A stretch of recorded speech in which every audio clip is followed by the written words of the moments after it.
Hello. Good evening. Good evening, everyone. I hope you can hear me. Welcome to the webinar 10 Things You Need to Know Before Becoming an Intercultural Trainer. Please let me know if you can hear me. Maybe you can write in the chat if you can hear what I'm saying. I will be happy to see that. We can hear you. Yes, I can hear you. Yes, perfectly. Great sound. We are on. Hi, welcome. I'm amazed and very happy that I can share today with you. It's my first webinar. So I'm pretty nervous and also excited and really looking forward to share what I want and what I can with you. That's awesome.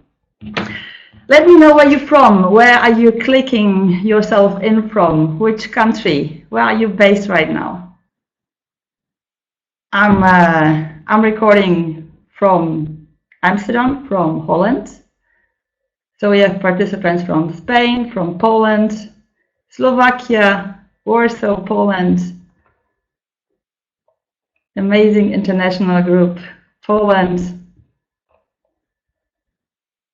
Wow, that's amazing. International, great. Wow. So since this is my first webinar, and this is, I just planned for 1 hour. I just planned to be here for 1 hour with you. And it could be less if we are moving quickly. It will be a presentation and me talking about it. There will be space for question and answers. And I would like to invite you, in case you have questions, just put it in the chat and we will make a little bit of a break to answer your questions if this is urgent or if this is really belonging in the webinar, which it probably will be. So I'm looking forward to you being very active. And I will just start introducing myself. As you know already, my name is Bartczak. There are two pictures of me on the left. You see me professionally working, and on the right more in the relaxation mode, let's say. So what am I doing professionally? Professionally, I'm working as intercultural trainer and coach since almost, let's say, 15 years, more or less. And that's my main activity, actually. So I spend and I dedicate my life to the intercultural profession. And this is why I am here with you today, since I want to share what I learned and what is important for me. Professionally, I have a PhD in German culture and science. I did it in Poland and in Germany, so I am bilingual. For my studies, I also did a Polish-American management study in communication, which helps a lot being professional in interculturalism. And I'm working a lot. I'm working in Europe, I'm working across Europe, I'm working also in some Asian countries, and I worked a little bit in North African countries. So it's a lot. I'm self-employed, I'm having my own business, I'm working with few organizations that are intercultural employers, and I'm also working on Train the Intercultural Trainer in European Institute for Intercultural Development. So this is me professionally. And on the right picture, it's me kind of very easy, and you can see I'm smiling. I'm also enjoying traveling. I am a dog lover. I'm completely an animal fan. I like relaxation. I like biking. Since I'm in Amsterdam, it's quite handy. Currently, I'm looking for a new hobby, and I will tell you more about it today, because it seems to be a quite interesting topic for all intercultural trainers. And I'm also in the therapist training in the Human University here in the Netherlands. So it's a little bit of an intercultural lifestyle. Why did I decide to do this webinar? So a few years ago, more than 15 years ago, unfortunately, when I decided to start my career, I remember I didn't know so many things. And I remember I didn't have questions, I didn't have answers to so many questions. Like, what does it actually mean to be an intercultural trainer? What does an intercultural trainer need to know besides, of course, intercultural theory? How did an intercultural trainer dress during the training? Or something like, what exactly does it mean to be an intercultural trainer? Yeah, well, that was all I was busy with, and it cost me a lot of, like kind of doubts. I was doubting myself very often if I'm doing the right things and if I feel the right things and if this is okay to be like this and to feel like that. And, you know, and today when I'm working with future trainers, so when we're doing the intercultural trainer session, or when I'm in the training and I'm dealing with younger colleagues, I see they have the same doubts, more or less the same direction. So since I have missed out on information from an expert about what it means, what I need to know, so this is why I'm here with you today. I decided to share the 10 most important things that were crucial for me later, that no one told me also. So, okay, so I just go and you type in the chat if there is something you would like to chat about or ask or say or add. Right? Say yes if you're ready. Type yes if you're ready. Yes. We have a yes. Yes. Very. Okay, here we go. So, yes, great. So I move on.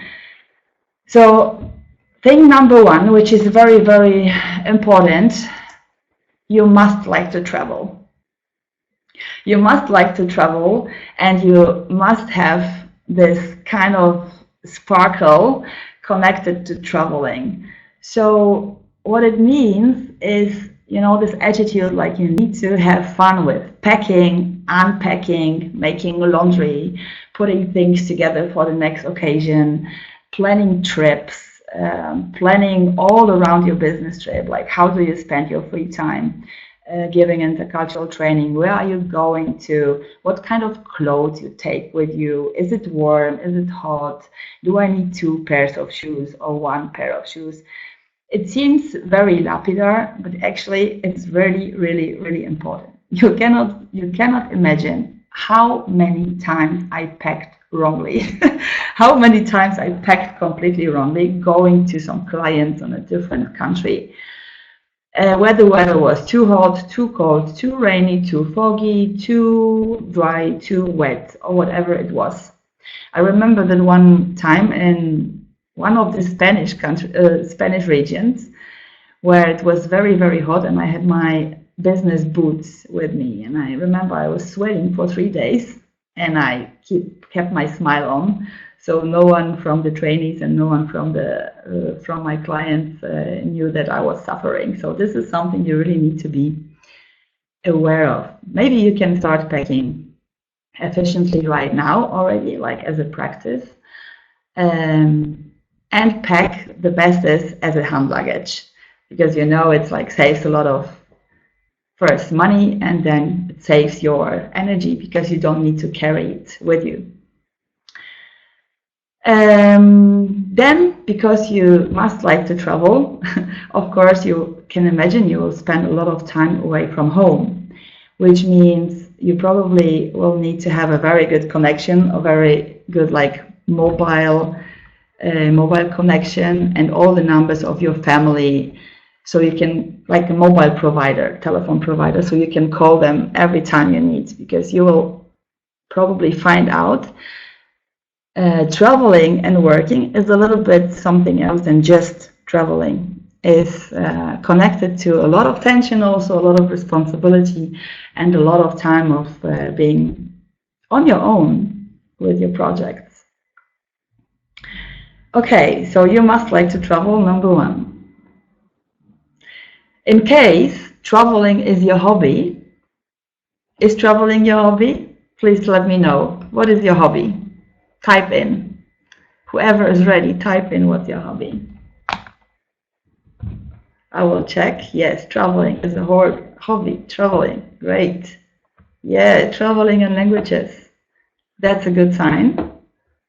That's a good sign for intercultural trainers, traveling, especially if you really want to work as intercultural specialist. Traveling is part of it. History, psychology, travel is life. Yes, great. So the next slides, I prepared a little bit. Psychology, early music, great hobbies. Thank you for this. Since I'm looking for a hobby for myself, it's yoga. In Holland, we say yoga. They do not really spell out the G. They say, so it's yoga. And yeah, for me, it means just one. If traveling is your hobby, it's great. It's really great. But then my advice is start looking for a new one, like additional one, really. So what happened for me, what happened in my life, I love traveling. And I traveled for my life. I traveled years. I didn't come back 3 years, actually. I was traveling through the whole world. And I spent a lot of time, you know, in Asia and Africa and in Europe, in different countries, different places.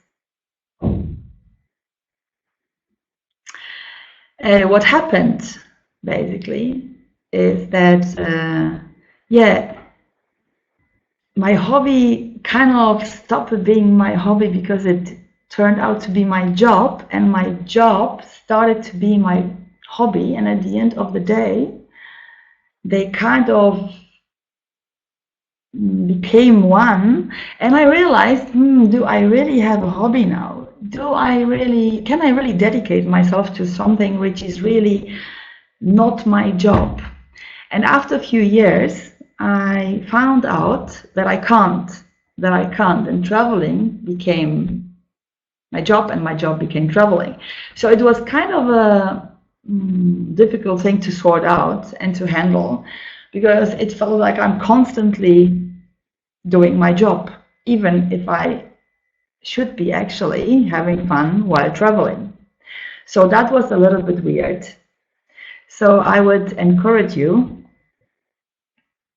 to have something besides, to have something additionally, like not only travel, but do yoga while traveling, or maybe make some pictures, or maybe write a blog, which can also be a hobby, or maybe you find out surfing. Whatever it is, do something, look for something which grounds you, which makes you stable, which makes you you, which makes you feel good, and which gives you the possibility to forget really about your job for a while, because you will be busy with it all the time. Trust me on that.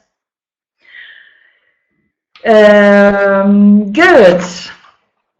So the next one is also very important, because you will be traveling as an intercultural trainer, for sure, to the client and back. You won't have so much time for many other things. So what happened for me, I didn't have time to spend with my family. And this is something nobody told me, actually. I didn't know that becoming an intercultural trainer means to travel so much.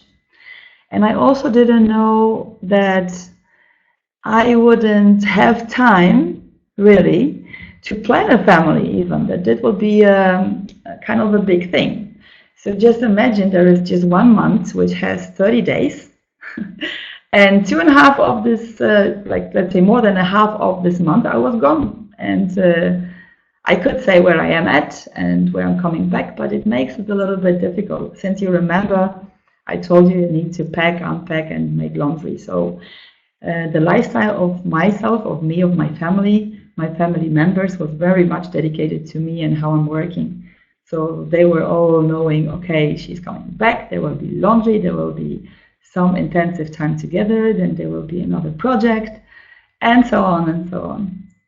So as a tip from me as a colleague, make yourself be aware of how you want to handle this, and be aware how much time you like to schedule for trainings.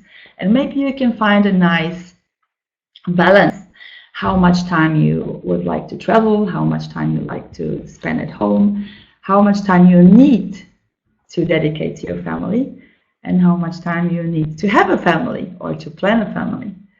Especially for women, this is very important part to ask this question, to have answers for this question.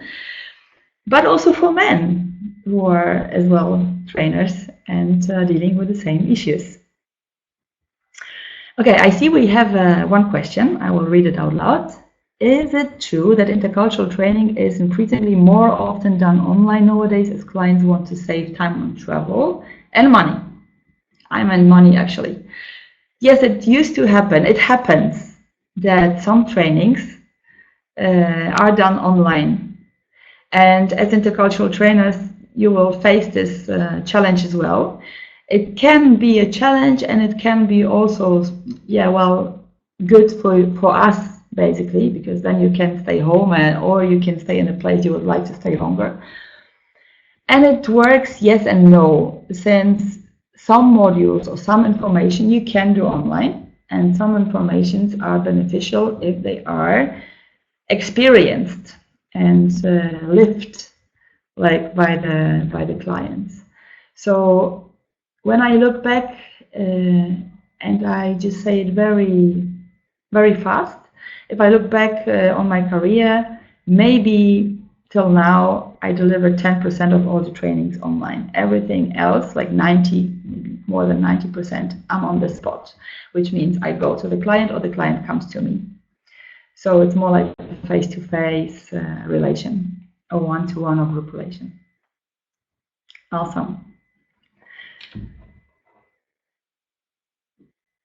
Yeah, I see there's another comment that was very informational. Being mother of 4 kids, I can see it's not for me.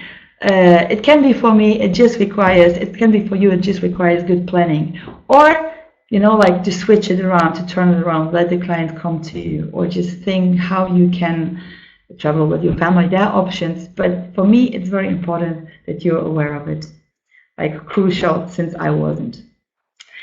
I will move on to the next slide. And the next slide is, of course, connected to our professional life. Since as a trainer, you want to grow and become more and more professional, and you need to grow and become more and more professional. So how to do that?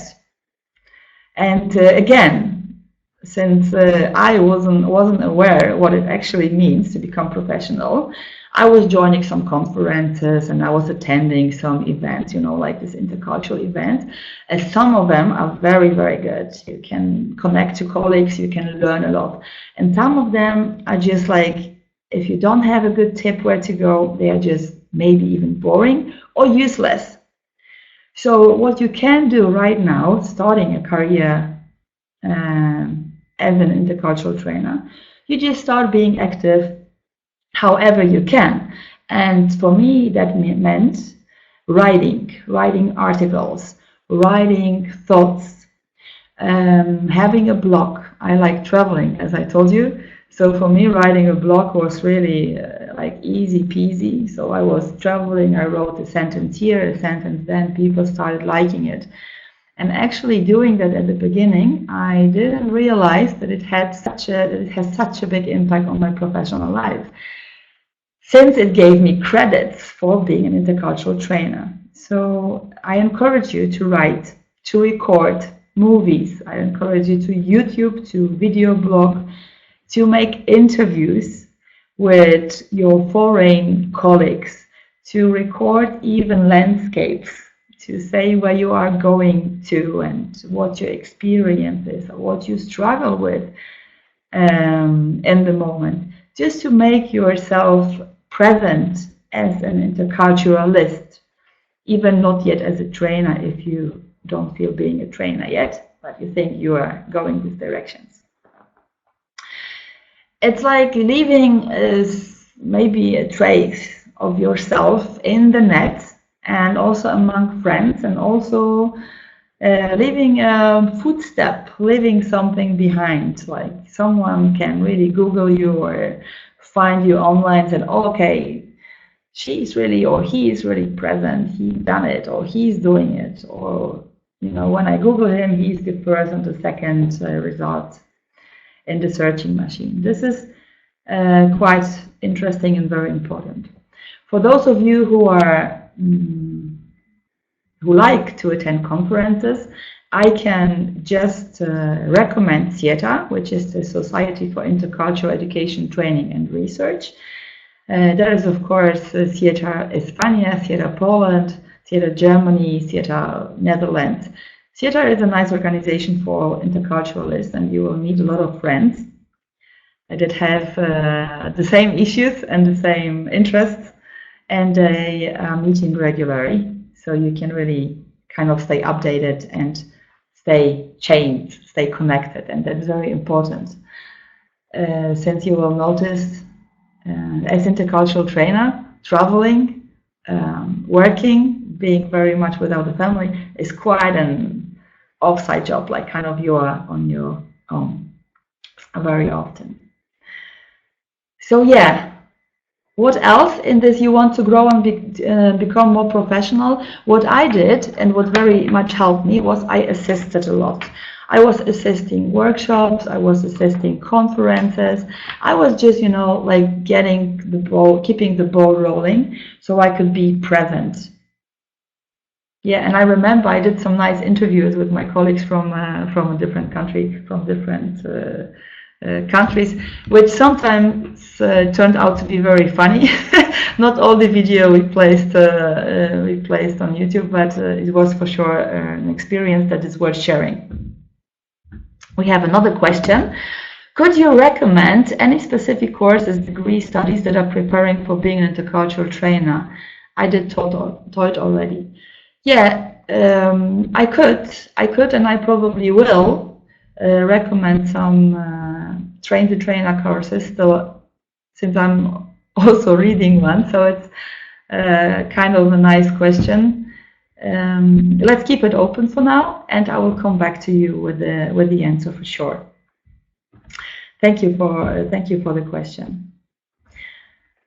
What's very important? 10 things you need to know before becoming an intercultural trainer. It maybe sounds funny, but you must like people. When I created this slide, I was thinking, oh, Barbara, do you really want to share this? So people would think that you maybe don't like them. But working with people all the time means also that you need also to have time for yourself. And sometimes, especially in this long-term projects, you will be surrounded by people like minute by minute, day by day, week by week. And at some point, I'm sure if you're really working with intercultural trainer, you will say, stop, enough. I cannot do it anymore, any longer. I need to be quiet. I need to be relaxed. And of course, that's true. What I meant with that you must like people is that there is a specific attitude of people first. So whatever you are doing, however you are working, with whomever you're working, whatever you're traveling, the subconsciously and consciously put people always first. So regardless of how your training session looks like, how you like to work, and how you have an agreement, which kind of agreement do you have with HR people, or whatever you are offering, put people first and just like them. Just imagine what they need. Just put yourself in their shoes.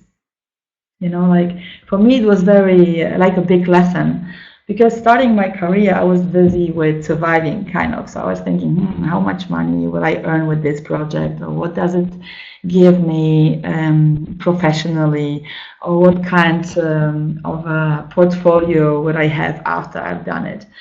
And then at some point, I struggled with it. It made click. And I realized, it's probably not about all of this. It's about the people.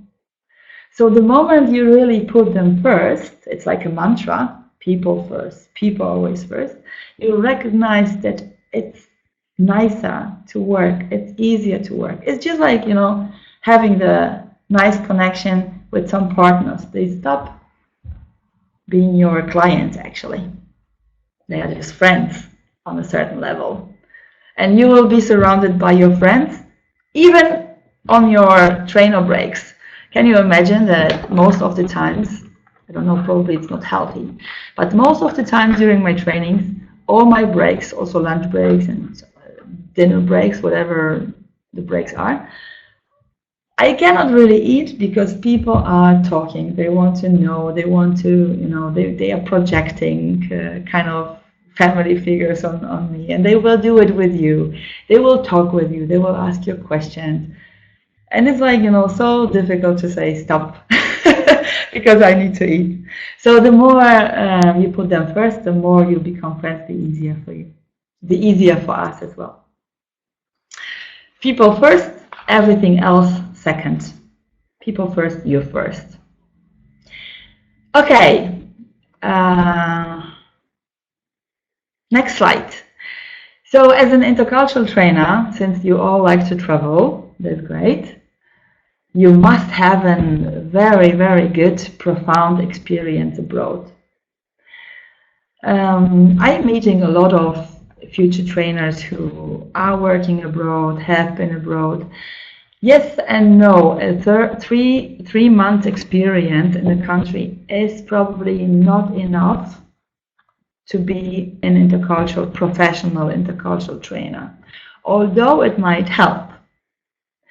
So with the profound experience abroad, I mean, it's good to stay there longer, whatever this is. It's good to work, it's good to travel, it's good to make friends, and it's just good to observe what's happening. It's like it's beneficial to become part of the country you will be working with, you will be expert on. So what would be the short-term experience that is beneficial? I think everything is beneficial.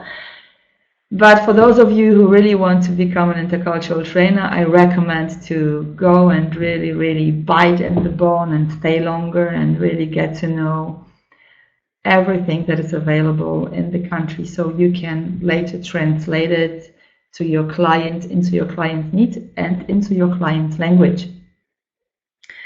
To do that, you must know values, you must know behaviors, you must know reality, you must be part of the culture. For now, I'm working with future trainers who have bright experience, really profound experience abroad. And they are either working and living in a different country than the country of origin, or they're traveling a lot. So this is easy.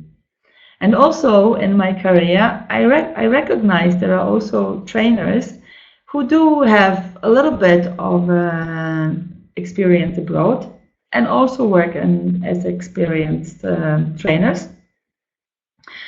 But then I don't know how much and how far this is intercultural. So my advice would be just go dive deep in the culture. I grew up bilingual and binational. I was born in Poland. I was living in Poland since I was from 0 to 9 or 8 and a half.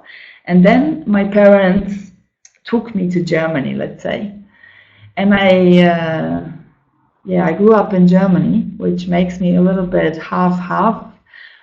Although I still feel Polish, I still feel German, and now I don't even know how I feel sometimes because it's so much global and so much, everywhere.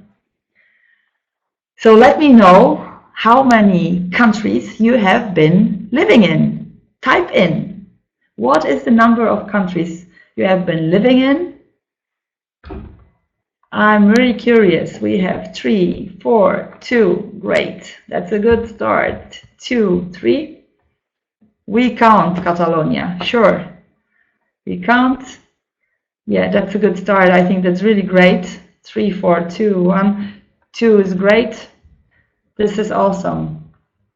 Yeah, this is what we are looking for intercultural trainers with wide horizons, super experience, and at least 2 languages, of course. So as an intercultural trainer, there is no doubt you need to speak at least 2 languages in a way that your clients understand you and in the way that you understand your clients. And that means if you have a PhD, that you do not speak your PhD kind of language, but you speak the language of your client. So if you go and work for business, you speak the business language. If you are working with NGOs as an intercultural trainer, you speak the NGO language. And the question is 2 other than native language, 1 native language and another one. That's a great start. And everything above this is awesome. It's beyond. Thank you for the question. Yes, languages are very, very important. And I see the language that dominates is, of course, English.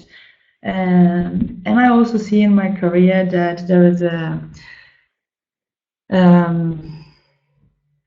like how I say it, that people who know, for instance, this kind of fancy languages like Chinese or Japanese or some Arabic languages, they are also very popular. So in case you would like to look for a hobby and you love languages, which I know already you do, maybe this is also kind of a direction you can go while developing your attitudes and also your strengths as an intercultural trainer.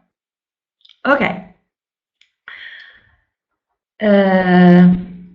Coming to our slides. So I move on. Cultural relativism. Cultural relativism, and what does it actually say? So there will be times when you won't know what's okay and what's absolutely not. And I wrote for myself to give you an idea what cultural relativism is, because I have my own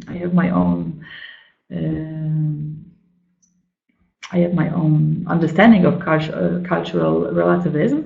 But this is the idea that the person's beliefs, values, and practices should be understood based on that person's own culture rather than be judged against the criteria of another, which is great. I understand this. And 15 years ago, nobody told me what it actually means and how I will deal with it. So I remember myself giving trainings and starting maybe as a trainer working with expats and trainer working on relocations, and I remember I was saying that everything is relative. It's rather good or bad, it's rather bad or good, and it depends how you look at it.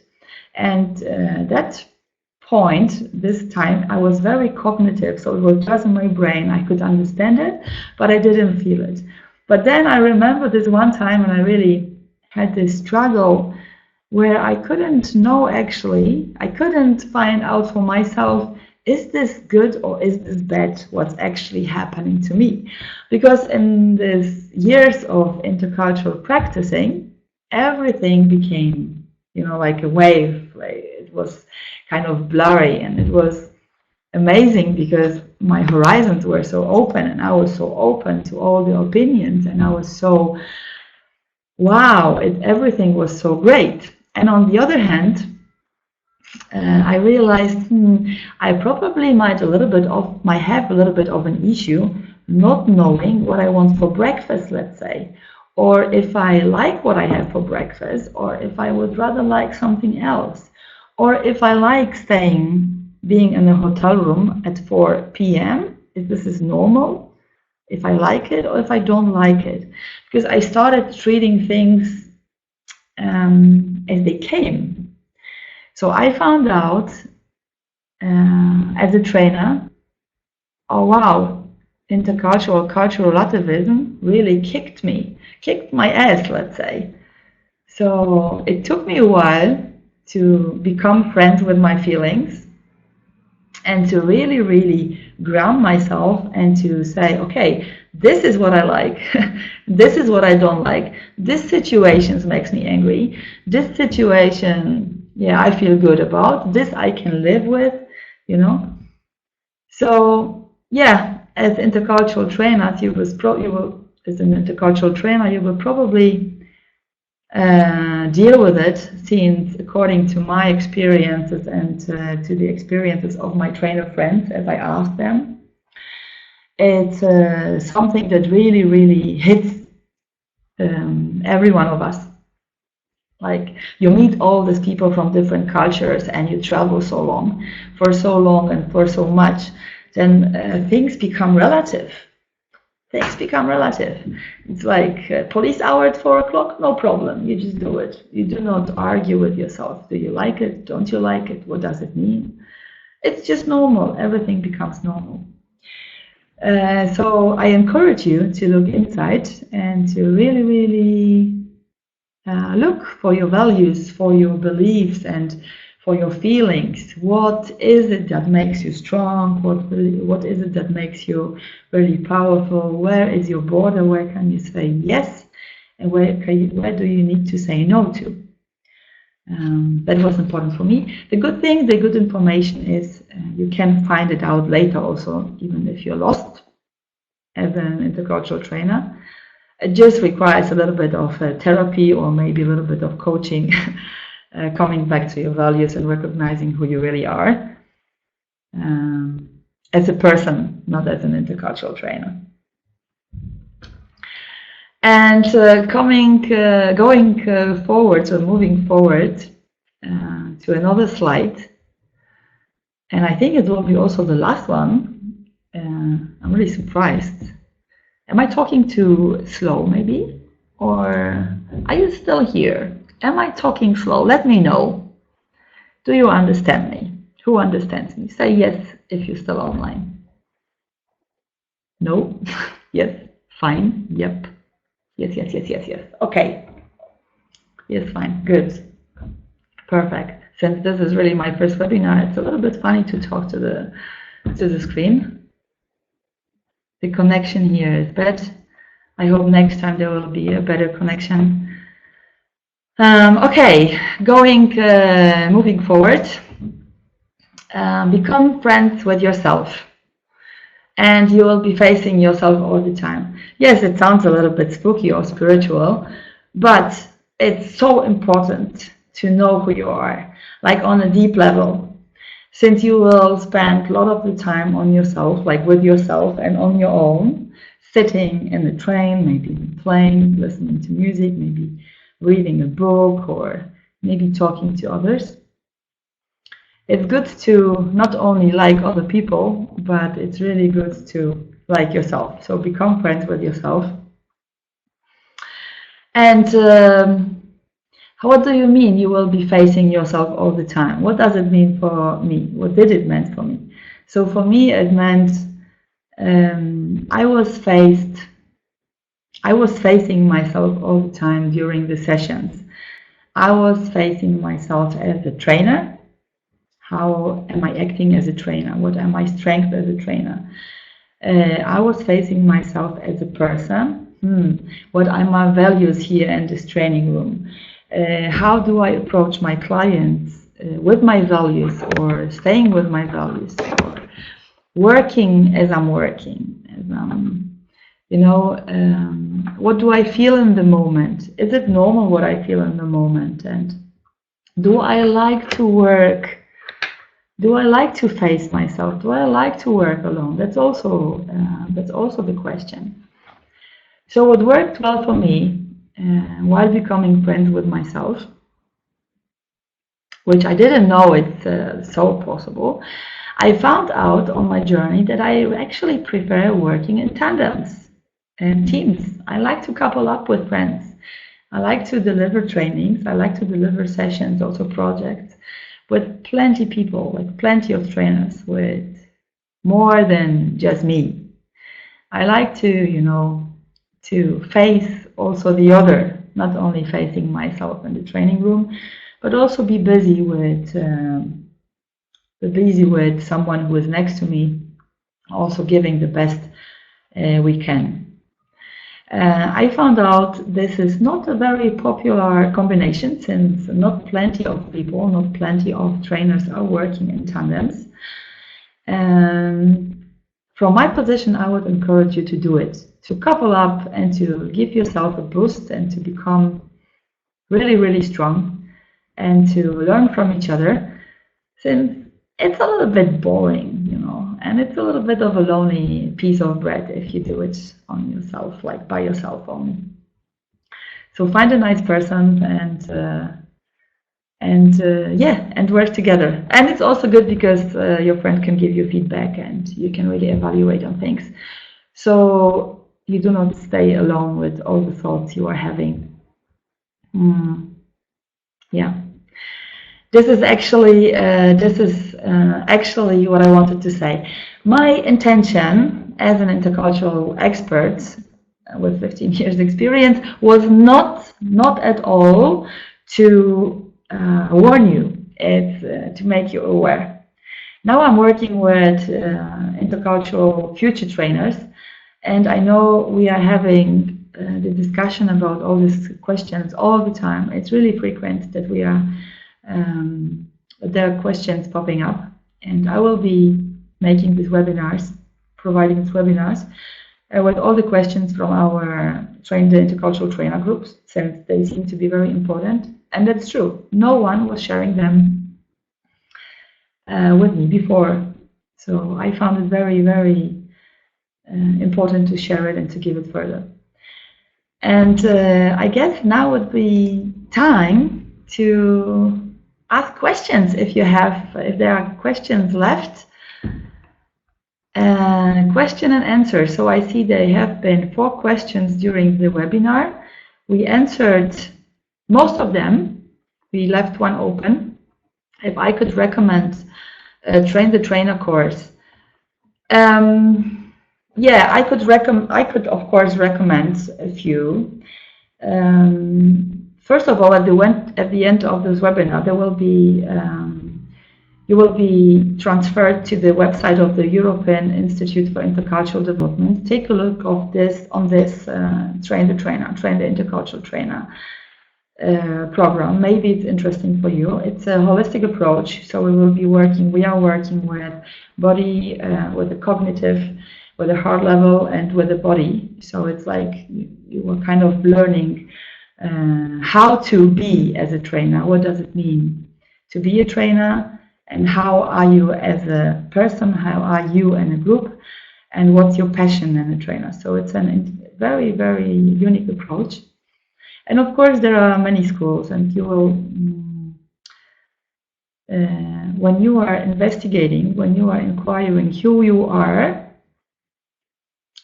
after you have been inquiring who you really are and what you need for your intercultural education, you will find the right course for you. This is my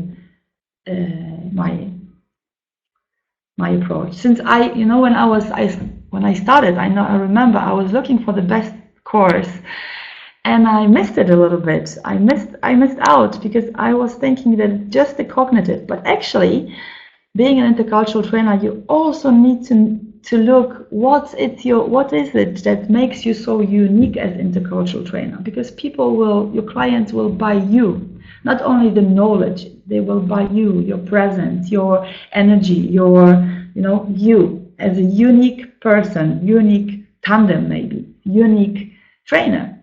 So my advice would be look for schools that are giving you opportunity to develop on all that levels. Not only the cognitive part, learning, but also learning how to behave and how to really, really go out with what you already have, with your personal diamond, let's say. I have a question here, and I'm very happy that there are questions, since I know you're not sleeping. So I have 2 questions. One is only the repetition. How to become an intercultural trainer? So I hope it will be answered. The other one is, where can I work if I don't want to start directly as my business owner? I would prefer, at least at the beginning, to work under some supervision. Yeah. How to become an intercultural trainer? yeah, go and make an intercultural course or assist an intercultural school. Contact me after the webinar, and maybe you can even assist our training and have a look how it looks like. Maybe this is something if you don't like to start your own business.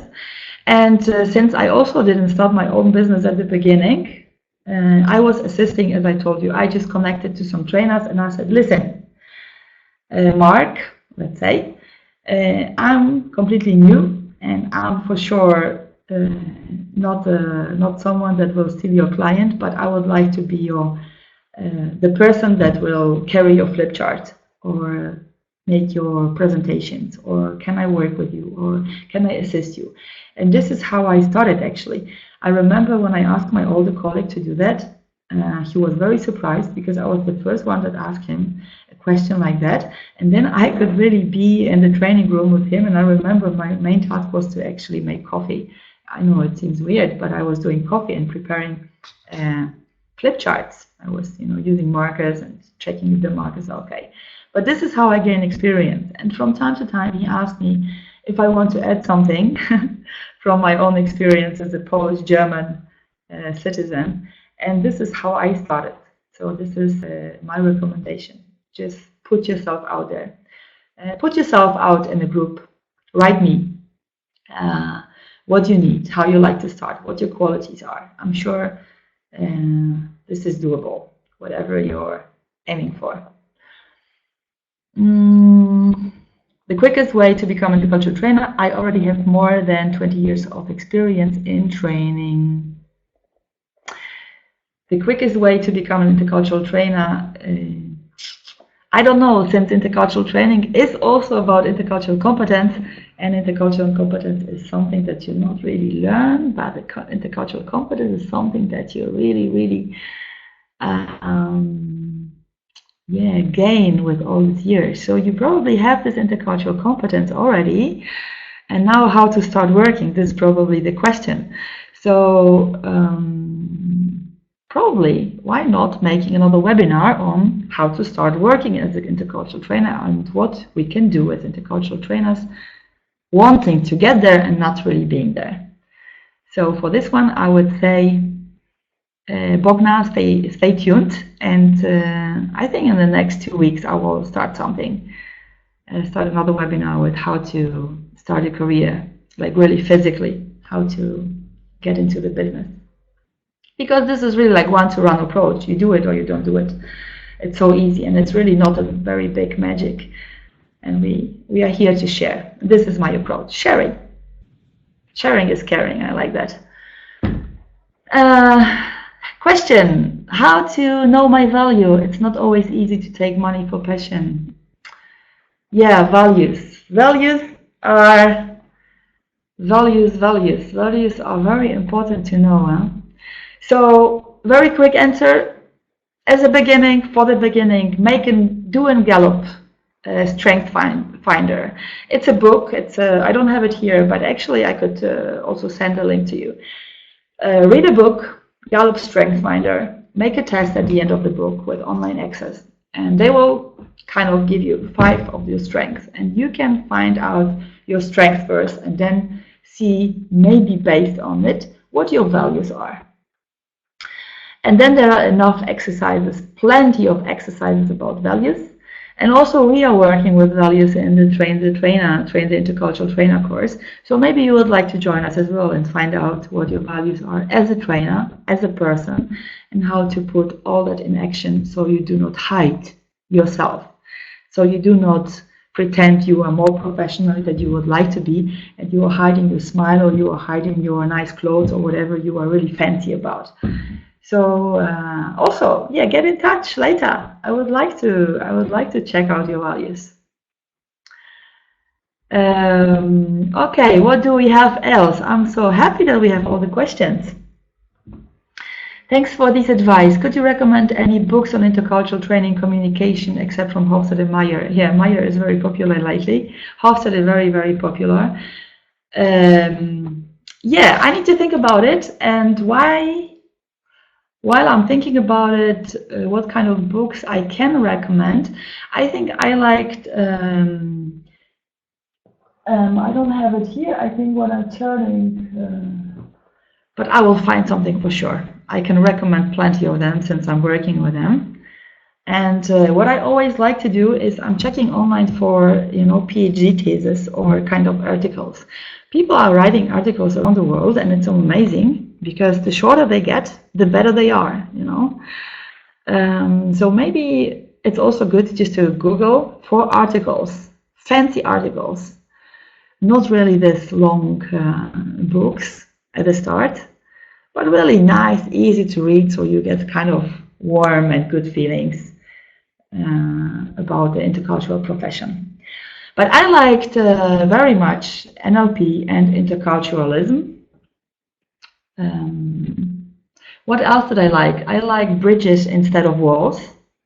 This is also a book, and you know what I can do? I can just put a list of nice books to read, and on my website, and you can check it out, and you just read it.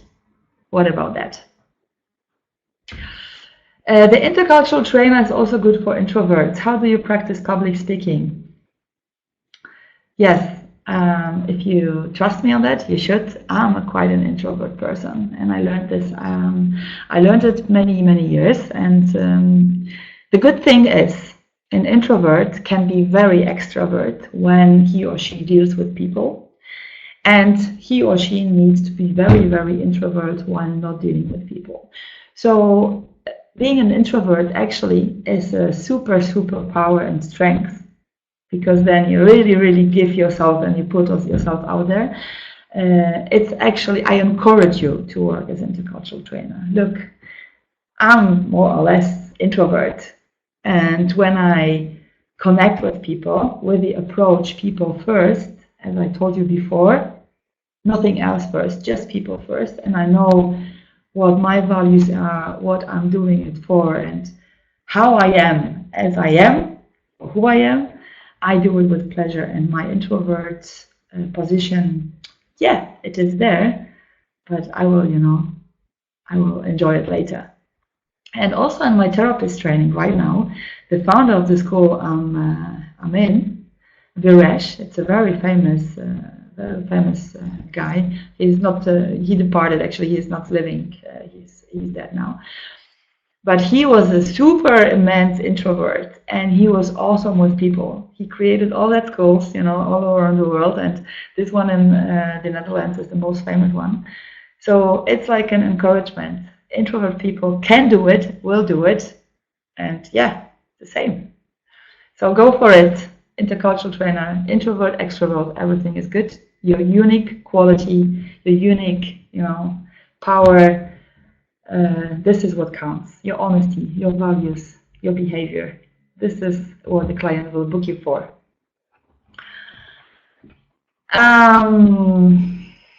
So I hope I could answer all your questions more or less. Super, thank you. That will be very helpful. Yeah, I think it's about the books. So I will put the books online. At the end of this webinar, you will be connected to, you will be forwarded for just a minute to the website of EIFID, which is the European Institute for Intercultural Development. Have a look on the trainer of the Intercultural Trainer program. And then in a few days, maybe you click on again, because I will just send the books. I will just put the books and the titles and whatever is needed also there, so you have your kind of sources to be busy with. And I hope you stay tuned, because in 2 weeks, as I promised, I will be probably delivering something how to start a career in the business as an intercultural trainer, and how I did it, what helped me, how I connected to some companies, and what are the companies that you can connect to, and what are the trainings, the type of trainings, and how can we use it, how can you use it, so you become more and more better. So if there's something to add right now, this is the time, because in a few minutes we will be saying bye. I hope you enjoyed it. I enjoyed it very much. I was kind of stressed, but also very happy. I'm really, really happy that I can share my values and my story. And it's so important to me to tell you what I have been missing. 15 years ago, I remember I have been missing. I was missing it. I remember I was so shy to ask. You know, I was so shy to ask my colleagues. Yay, when I look back, how could I be so shy? You know, I thought I'm stupid not knowing all these things. I thought they are normal, but they are not.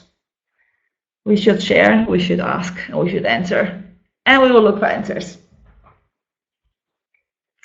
So thank you one more time. Oh, that's great. I see your feedback. Wow. Wow, I'm really touched. I have goosebumps all over my body. So yeah, dear people, stay tuned and recommend the webinar to your friends and forward the information about the next webinar to your future friends and next friends and clients. And let's stay connected and see you soon then. So I'm saying bye, and I need to find out really how to switch this off, because this is also kind of a big thing for me. Okay, much love from Amsterdam, and much love to Spain, to Poland, to whatever countries you have been clicking and receiving me, and see you next time. Tot ziens. This is Dutch. Bye.